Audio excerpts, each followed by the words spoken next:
আমার বন্ধুগণ, আপনার কাজ কতটুকু পরিপূর্ণ, কতটুকু গুরুত্বপূর্ণ তা নির্ভর করে নিয়তের উপর। আপনার নিয়ত যদি ভালো হয়, আপনার কাজ ভালো হবে। আপনার নিয়ত যদি মন্দ হয়, আপনার কাজ মন্দ হবে। কারণ নবী করিম সাল্লাল্লাহু আলাইহি ওয়াসাল্লামের হাদিস, ইমাম বুখারী রাহমাতুল্লাহি আলাইহি তিনি বলেন, ইন্নামাল আ'মালু বিন্নিয়াত। নবী করিম সাল্লাল্লাহু আলাইহি ওয়াসাল্লাম তিনি বলেছেন, সকল কাজ নিয়তের উপর নির্ভরশীল। তাই কাজের শুরুতে আমাদের প্রত্যেকের যেই কাজটি করা উচিত তা হলো কাজের শুরুতে বিসমিল্লাহ পড়া। সুবহানাল্লাহ।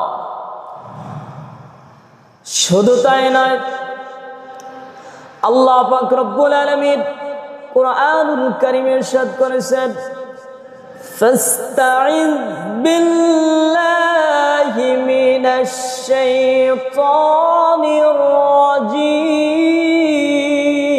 রাজীম।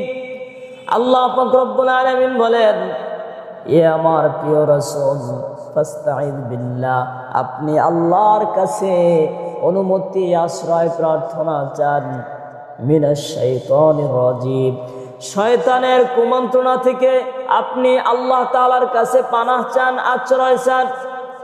এবং আপনি যখন কোনো কাজের নিয়ত করবেন, আপনি ঠিক তখনই আমি আল্লাহ সুবহানাহু ওয়া তাআলার নামে কাজটি শুরু করেন। সুবহানাল্লাহ। বলুন, বিসমিল্লাহির রাহমানির রাহিম। পরম করুণাময় আল্লাহ তাআলার নামে শুরু করছি, যিনি দয়াময়, যিনি রহমানুর রহিম। সুবহানাল্লাহ। ওই আল্লাহর নামে কাজ শুরু করো।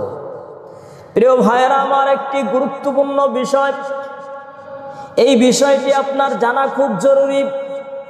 কোনো একজন লোক দিনে রোজা রাখার নিয়ত করলো,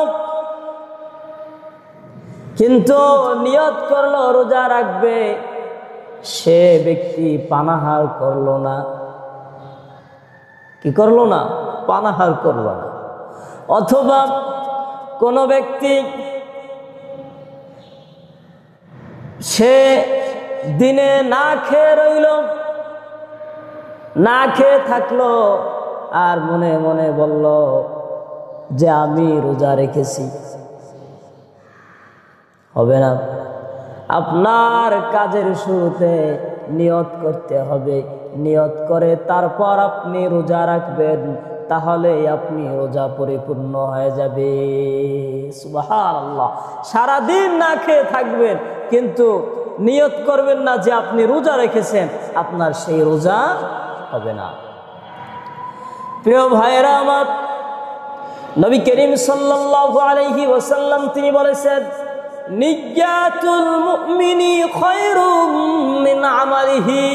নবী করিম সাল্লাল্লাহু আলাইহি ওয়াসাল্লাম তিনি বলেছেন, মুমিনের নিয়ত তার আমলের চেয়ে উত্তম। সুবহানাল্লাহ।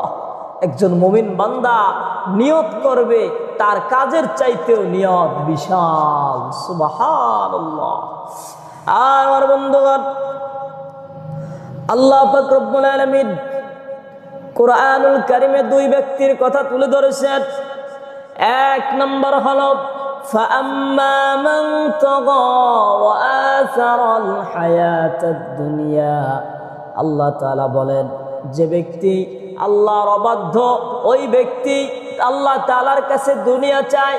আল্লাহ তাআলার কাছে দুনিয়া চায় এই জন্য যে সে দুনিয়াতে অনেক ক্ষমতা এবং সুখ স্বাচ্ছন্দ্য ভোগ করবে, এটা আল্লাহ তাআলার কাছে চায়। তার নিয়ত হলো দুনিয়াতে সে ভালো থাকবে, ক্ষমতায় টিকে থাকবে। ওয়া আসারাল হায়াতাদ দুনিয়া, আল্লাহ তাআলার কাছে সে দুনিয়া চায়।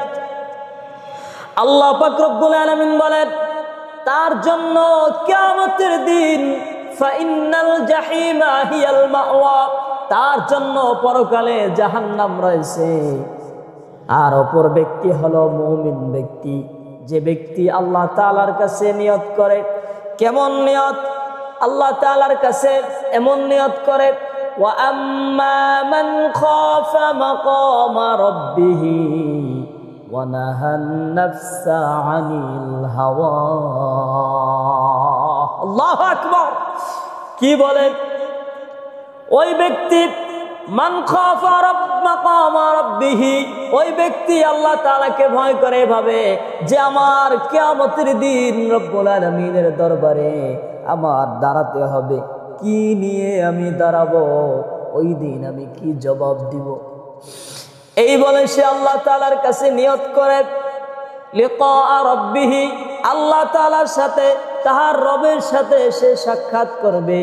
তাই ওয়ানাহান নাফসা আনিল হাওয়া, তাই তার আত্মা যা কিছু চায় তা থেকে সে বিরত থাকে, তার মন যা চায় সব থেকে সে বিরত থাকে। সুবহানাল্লাহ।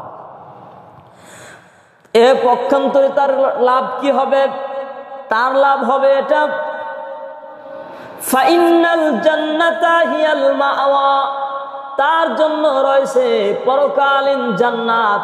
আল্লাহ পাক রব্বুল আলামিন তার জন্য জান্নাতের সুব্যবস্থা করে রেখেছেন। সুবহানাল্লাহ। এই হলো দুই ব্যক্তির পার্থক্য।